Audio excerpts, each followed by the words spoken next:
బ్రహ్మలు శివబాబా విచ్చేసి పలికెను ధ్వనియో. బ్రహ్మలు శివబాబా విచ్చేసి పలికెను ధ్వనియో. బ్రహ్మనోటి మధురవాణి పలికెను ధ్వనియో. బ్రహ్మలో శివబాబా విచ్చేసి ఓం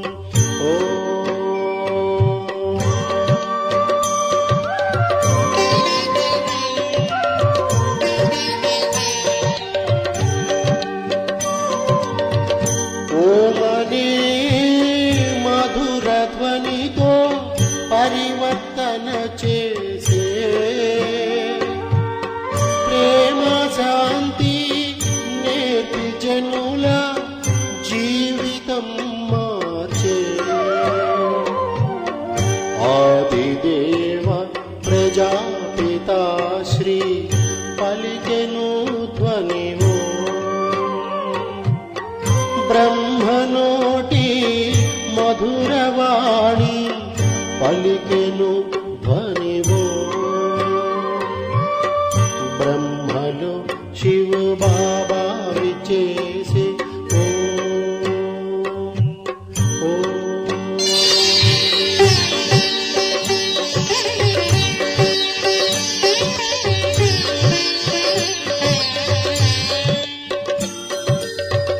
సుందరాకృతి మోహనమూర్తి జ్ఞానపు ముత్యం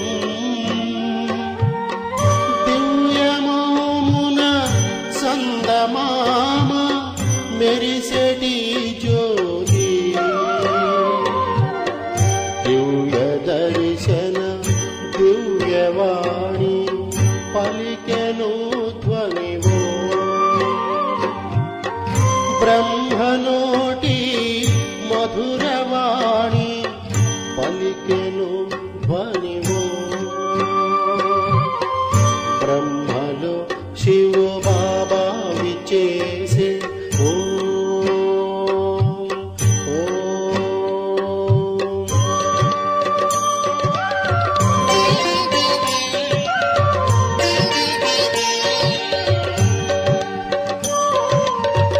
విశ్వమందు పాపభారం పెరిగిన సమయం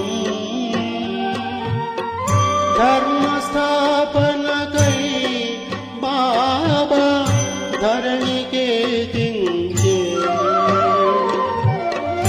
ఏకసూత్రాన కూర్చిన తారలు పలికెను ధ్వనియో. బ్రహ్మనోటి మధురవాణి పలికెను ధ్వనివో. బ్రహ్మలో శివబాబా విచ్చేసి పలికెను ధ్వనివో. బ్రహ్మనోటి మధురవాణి పలికెను ధ్వనివో. బ్రహ్మలో శివబాబా విచ్చేసి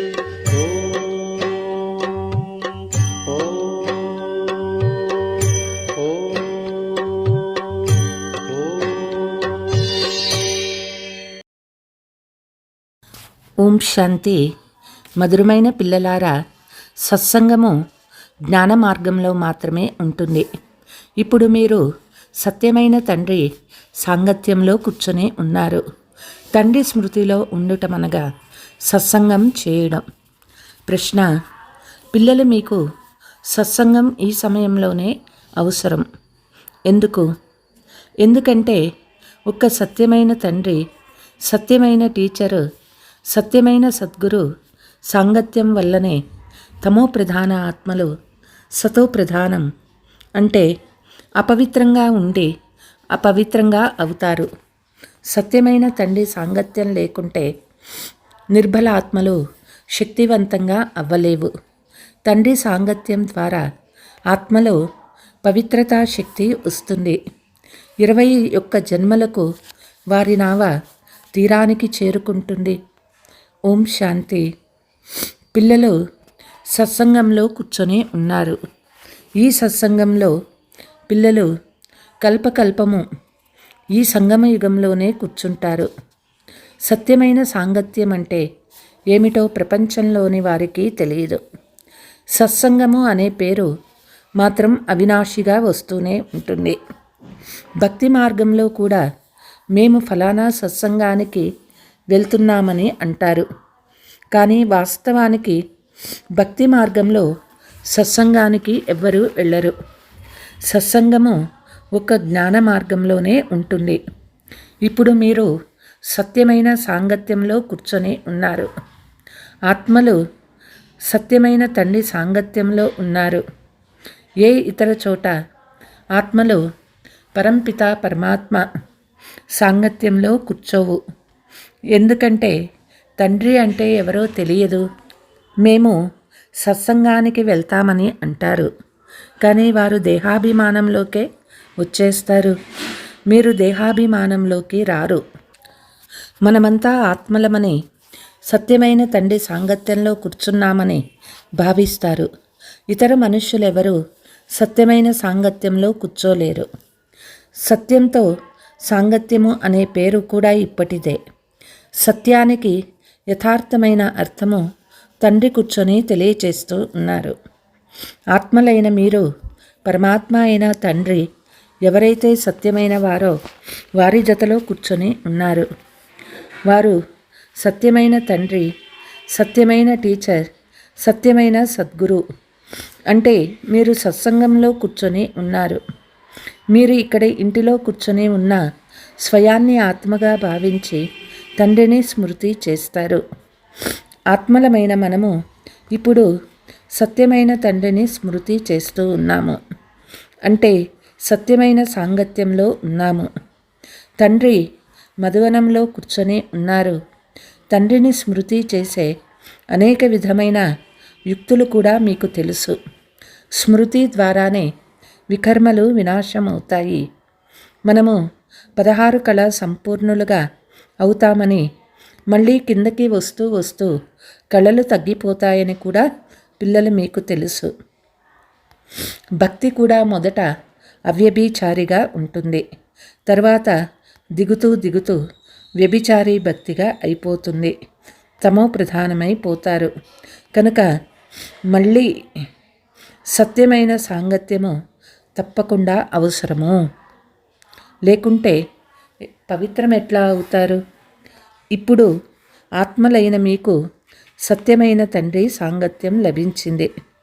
మనం బాబాని స్మృతి చేయాలని, వారి సాంగత్యంలోనే ఉండాలని ఆత్మకు తెలుసు. స్మృతిని కూడా సాంగత్యమని అంటారు. ఇది సత్యముతో సాంగత్యము. దేహమున్న ఆత్మలైన మీరు నన్ను స్మృతి చేయండి. ఇదే సత్యంతో సాంగత్యము. ఇతనికి ఎవరో గొప్ప వ్యక్తి సాంగత్యం లభించిందని, అందువల్లే దేహాభిమానిగా అయ్యాడని అందరూ అంటూ ఉంటారు కదా. ఇప్పుడు మీకు సత్యమైన తండ్రి సాంగత్యం లభించింది. దీనివల్ల మీరు తమో ప్రధానం నుండి సతో ప్రధానం అవుతారు. తండ్రి అంటూ ఉన్నారు, నేను ఒక్కసారి మాత్రమే వస్తాను. ఇప్పుడు ఆత్మ పరమాత్మ సాంగత్యం చేసినందున మీరు 21 జన్మలు తీరానికి చేరుకుంటారు. ఆ తర్వాత మళ్ళీ మీకు దేహ సాంగత్యం లభిస్తుంది. ఇది కూడా డ్రామాలో రచించబడి ఉంది. తండ్రి అంటూ ఉన్నారు, పిల్లలు మీరు నా సాంగత్యంలోనికి వచ్చినందునే సతో ప్రధానంగా అవుతారు. దానిని స్వర్ణిమ యుగము అని అంటారు. సాధు సత్పురుషులు మొదలైన వారు ఆత్మ నిర్లేపని భావిస్తారు. అందరూ పరమాత్ములే, పరమాత్ములని అనుకుంటారు. అంటే పరమాత్మలో మలినం ఏర్పడిందని అర్థమవుతుంది. పరమాత్మలో మలినం చేరనే చేరదు. తండ్రి అడుగుతూ ఉన్నారు, పరమాత్మ అయిన నాలో మలినం చేరుతుందా? చేరదు. నేను సదా పరంధామంలోనే ఉంటాను. ఎందుకంటే నేను జనన మరణాలలోకి రాను. ఇది పిల్లలు మీకు తెలుసు. మీలో కూడా కొంతమందికి నాతో సాంగత్యం ఎక్కువగా ఉంది, కొందరికి తక్కువగా ఉంది. కొందరు బాగా పురుషార్థం చేసి యోగంలో ఉంటారు. ఎంత సమయమో ఆత్మ పరమాత్మ సాంగత్యంలో ఉంటుందో అంత లాభం ఉంటుంది. వికర్మలు వినాశమవుతాయి. తండ్రి అంటూ ఉన్నారు, హే ఆత్మలారా, తండ్రి అయిన నన్ను స్మృతి చెయ్యండి, నా సాంగత్యం చేయండి. నేను శరీరాన్ని ఆధారంగా తీసుకోవలసి వస్తుంది. లేకుంటే పరమాత్మ ఎట్లా మాట్లాడతారు, ఆత్మ ఎట్లా వింటుంది? ఇప్పుడు పిల్లలు మీరు సత్య సాంగత్యంలో ఉన్నారు. సత్యమైన తండ్రిని నిరంతరం స్మృతి చేయాలి. ఆత్మలు సత్యమైన సాంగత్యం చేయాలి. ఆత్మ కూడా అద్భుతమైనదే, పరమాత్మ కూడా అద్భుతమైన వారే, ప్రపంచం కూడా అద్భుతమైనదే. ఈ ప్రపంచం చక్రంలో ఎలా తిరుగుతూ ఉందో అది కూడా అద్భుతమే. మీరు డ్రామాలో ఆల్రౌండ్ పాత్ర చేస్తారు. ఆత్మలైన మీలో 84 జన్మల పాత్ర నిశ్చయింపబడింది. అద్భుతం కదా. సత్యయుగంలోని ఆత్మలకు ఇప్పటి కలియుగంలోని ఆత్మలకు ఎంత వ్యత్యాసమో. అందులో కూడా అందరికంటే ఎక్కువ ఆల్రౌండర్గా ఉండేది ఆత్మలైన మీరే. నాటకంలో కొంతమందికి ప్రారంభం నుండే పాత్ర ఉంటుంది, కొంతమందికి మధ్య నుండి, కొంతమందికి చివరిలో పాత్ర ఉంటుంది. అవన్నీ హద్దులోని డ్రామాలు. అవి కూడా ఇప్పుడే తయారయ్యాయి. ఇప్పుడు సైన్స్కి పేరు ప్రతిష్టలు ఎక్కువగా ఉన్నాయి. సత్యయుగంలో సైన్స్కి ఎంత శక్తి ఉంటుంది? నూతన ప్రపంచం ఎంత త్వరగా తయారవుతుంది? అక్కడ ముఖ్యమైనది పవిత్రత, బలము. ఇప్పుడు అందరూ నిర్బలులే, అక్కడ అందరూ బలవంతులే. లక్ష్మీనారాయణులు శక్తివంతులు కదా. ఇప్పుడు రావణుడు బలమంతా లాక్కున్నాడు. మీరు మళ్ళీ ఆ రావణునిపై విజయం పొంది ఎంతో శక్తివంతులుగా అవుతారు. సత్యంతో ఎంత సాంగత్యంలో ఉంటారో, అంటే ఆత్మ ఎంతగా సత్యమైన తండ్రిని స్మృతి చేస్తుందో అంత శక్తిశాలిగా అవుతుంది. చదువులో కూడా బలం లభిస్తుంది. మీకు కూడా బలం లభిస్తుంది. మీరు విశ్వమంతటిపై అధికారం కలిగి ఉంటారు. ఆత్మకు సత్యం జతలో యోగము సంగమయుగంలోనే ఉంటుంది. తండ్రి అంటూ ఉన్నారు, ఆత్మకు నా సాంగత్యం లభించినందునే ఆత్మ చాలా బలశాలిగా అవుతుంది. తండ్రి సర్వశక్తివంతుడు కదా, వారి ద్వారా బలం లభిస్తుంది. ఇందులో వేదశాస్త్రాల సారము, ఆది మధ్యాంతాల జ్ఞానము వచ్చేస్తుంది. తండ్రి ఎలాగైతే సర్వశక్తివంతుడో మీరు కూడా సర్వశక్తివంతులుగా అవుతారు. విశ్వంపై మీరు రాజ్యం చేస్తారు. మీ నుండి ఎవరు మీ రాజ్యాన్ని లాక్కోలేరు. మీకు నా ద్వారా ఎంతో బలం లభిస్తుంది, ఇతనికి కూడా లభిస్తుంది. ఎంత స్మృతి చేస్తారో అంత బలం లభిస్తుంది. తండ్రి ఇక ఏ ఇతర కష్టం ఇవ్వరు. కేవలం స్మృతి చేస్తే చాలు. 84 జన్మల చక్రము ఇప్పుడు పూర్తి అయింది. ఇప్పుడు వాపస్ ఇంటికి వెళ్ళాలి. ఇది అర్థం చేసుకోవడం ఏమంత పెద్ద విషయం కాదు. ఎక్కువ విస్తారంగా తెలిపే అవసరం లేదు. బీజాన్ని తెలుసుకొనటం వల్లే ఈ బీజము ద్వారా వృక్షమంతా ఈ విధంగా పెరుగుతుందని, విస్తారమవుతుందని అర్థం చేసుకుంటారు. క్లుప్తంగా బుద్ధిలోకి వచ్చేస్తుంది. ఇవన్నీ చాలా విచిత్రమైన విషయాలు. భక్తి మార్గంలో మానవులు ఎన్ని దెబ్బలు తింటారు, చాలా శ్రమిస్తారు, కానీ ఏమీ లభించదు. తండ్రి వచ్చి మళ్ళీ మిమ్మల్ని విశ్వానికి అధికారులుగా చేస్తారు.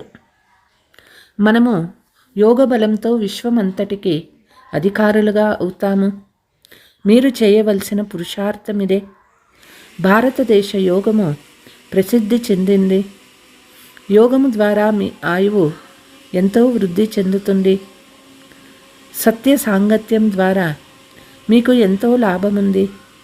ఆయుష్ వృద్ధి అవ్వడమే కాక శరీరం కూడా నిరోగిగా అవుతుంది. ఈ విషయాలన్నీ పిల్లలైన మీ బుద్ధిలోనే నింపబడతాయి. బ్రాహ్మణులైన మీరు తప్ప ఇతరులెవ్వరూ సత్యమైన సాంగత్యంలో లేరు. మీరు ప్రజాపిత బ్రహ్మ సంతానము. తాతకు పౌత్రులు. మేము తాతకు పౌత్రులమనే ఖుషి ఉండాలి కదా. వారసత్వం కూడా తాత నుండే లభిస్తుంది. ఇదే స్మృతి యాత్ర. బుద్ధిలో ఇదే స్మృతి చేస్తూ ఉండాలి.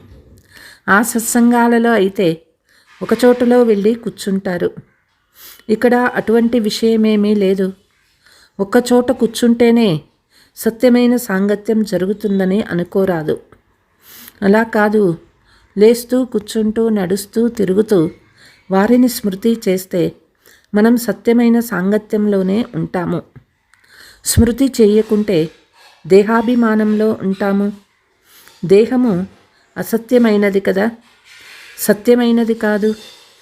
శరీరము జడ పదార్థము, పంచతత్వాలతో తయారు చేయబడింది. ఇందులో ఆత్మ లేకపోతే కదలను కూడా కదలదు.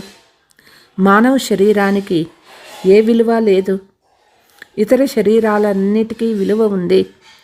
నేను ఫలానా, నేను ఫలానా అని ఆత్మనే అంటుంది కదా. కాబట్టి సౌభాగ్యము ఆత్మకే లభించాలి.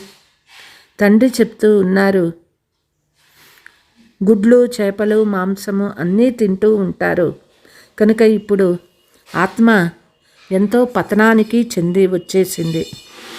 ప్రతి ఒక్కరూ భస్మాసురులుగా ఉన్నారు. వారికి వారే భస్మం చేసుకుంటూ ఉన్నారు. ఎట్లా? కామచితిపై పడిపోయి ప్రతి ఒక్కరూ స్వయాన్ని భస్మం చేసుకుంటూ ఉన్నారు కనుక భస్మాసురులే కదా. ఇప్పుడు మీరు జ్ఞానచితిపై కూర్చొని దేవతలుగా అవుతారు. ప్రపంచమంతా కామచితిపై కూర్చొని భస్మమైపోయింది. తమో ప్రధానంగా నల్లగా అయిపోయింది. పిల్లలను నలుపు నుండి తెల్లగా చేసేందుకు తండ్రి వచ్చారు. తండ్రి తన పిల్లలకు అర్థం చేయిస్తూ ఉన్నారు. దేహాభిమానాన్ని వదిలి స్వయాన్ని ఆత్మగా భావించండి. పిల్లలు పాఠశాలలో చదువుకుంటారు. వారు ఇంటిలో ఉన్న ఆ చదువు బుద్ధిలో ఉంటుంది కదా. ఇది కూడా మీ బుద్ధిలో ఉండాలి. ఇది మీ విద్యార్థి జీవితము. లక్ష్యము మీ ఎదురుగా నిలబడి ఉంది. లేస్తూ నడుస్తూ కూర్చున్న బుద్ధిలో ఈ జ్ఞానం ఉండాలి. పిల్లలు రిఫ్రెష్ అయ్యేందుకు ఇక్కడికి వస్తారు. ఫలానా విధంగా అర్థం చేయించమని తండ్రి యుక్తి తెలుపుతారు. ప్రపంచంలో అనేక సత్సంగాలు ఉన్నాయి. ఎంతమంది మనుషులు కలుస్తూ ఉంటారు. వాస్తవానికి అవి సత్సంగాలు కానే కావు. సత్యమైన సాంగత్యము పిల్లలైన మీకు ఇప్పుడు మాత్రమే లభిస్తుంది. తండ్రే వచ్చి సత్యయుగాన్ని స్థాపన చేస్తారు. మీరు అధికారులుగా అయిపోయారు. దేహాభిమానము లేక అసత్య అభిమానం వల్ల మీరు కింద పడిపోతారు. సత్యమైన సాంగత్యం ద్వారా ఉన్నతంగా అవుతారు. మీరు అర్ధకల్పము ప్రాలబ్ధం అనుభవిస్తారు. అక్కడ ఏ సత్సంగము ఉండదు. సత్సంగము దుష్ట సంగమని ఆ రెండు ఉన్నప్పుడే అంటారు. సత్యమైన తండ్రి ఎప్పుడు వస్తారో అప్పుడే అన్ని విషయాలు వారే అర్థం చేయిస్తారు. ఎంతవరకు ఆ సత్యమైన తండ్రి రారో అంతవరకు ఎవ్వరికీ తెలియదు. ఇప్పుడు తండ్రి పిల్లలైన మీకు తెలియచేస్తూ ఉన్నారు. ఆత్మలారా, నా జతలో ఉండండి. లభించిన దేహాల సాంగత్యము నుండి అతీతమైపోండి. దేహ సాంగత్యం వలె సత్యయుగంలో కూడా ఉంటుంది, కానీ అక్కడ మీరు పవిత్రంగా ఉంటారు. ఇప్పుడు మీరు సత్సంగం వల్ల పతితం నుండి పావనంగా అవుతారు. తర్వాత శరీరం కూడా సతో ప్రధానందే లభిస్తుంది. ఆత్మ కూడా సతో ప్రధానంగా ఉంటుంది. ఇప్పుడు ప్రపంచమంతా తమో ప్రధానంగా ఉంది. ప్రపంచం కొత్తదిగా పాతదిగా అవుతూ ఉంటుంది. నూతన ప్రపంచంలో ఆది సనాతన దేవీ దేవత ధర్మం ఉండేది.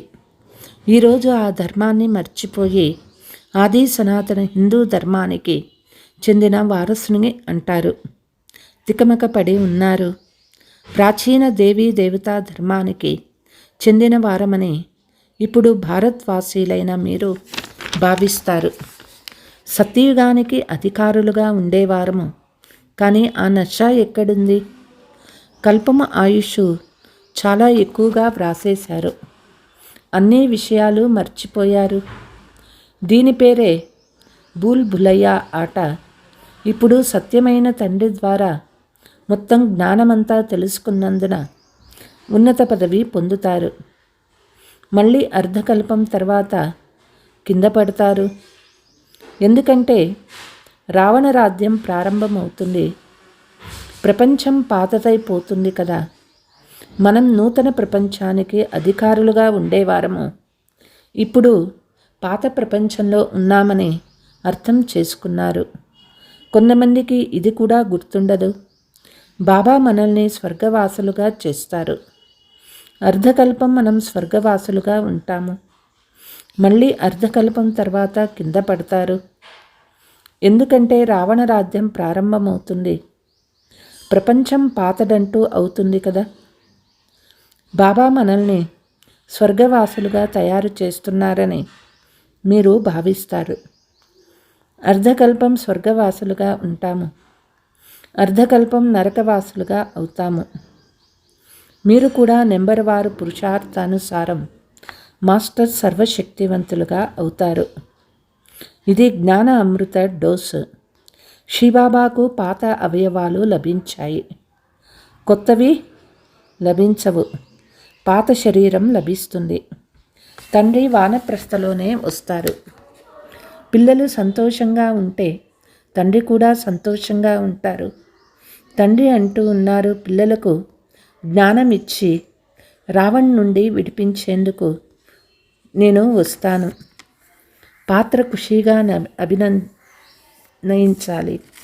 తండ్రి చాలా సంతోషంగా పాత్రను అభినయిస్తారు.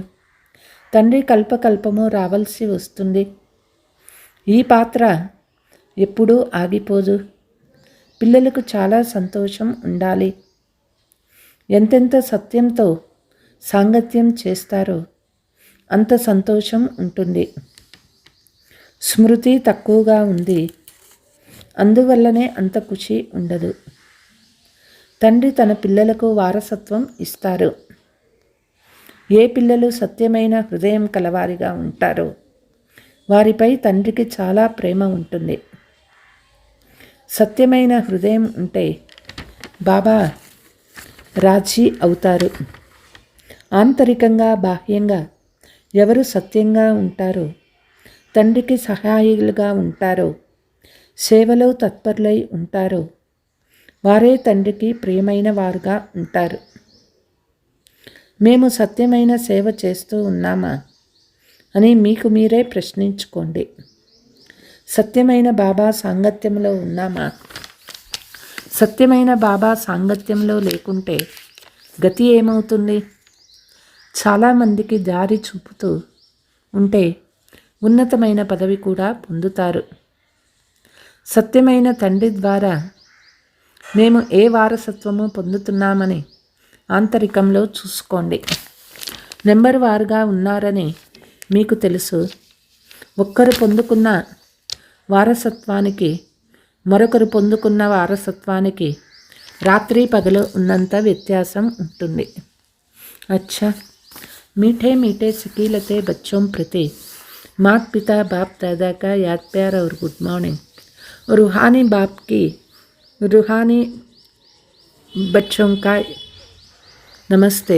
हम रूहानी बच्चों की रूहानी माता पिता बाप दादा को याद प्यार गुड మార్నింగ్ డబల్ నమస్తే.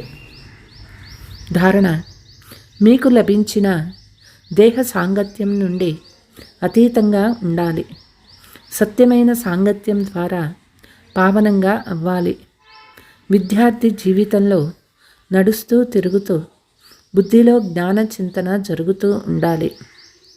లక్ష్యాన్ని ముందుంచుకొని పురుషార్థం చేయాలి. సత్యమైన హృదయంతో తండ్రికి సహాయకారులుగా అవ్వాలి. వరదానము: అవ్యభిచారి మరియు నిర్విఘ్న స్థితి ద్వారా ఫస్ట్ జన్మ యొక్క ప్రాలబ్ధాన్ని ప్రాప్తి చేసుకునే సమీప మరియు సంపన్న భవ.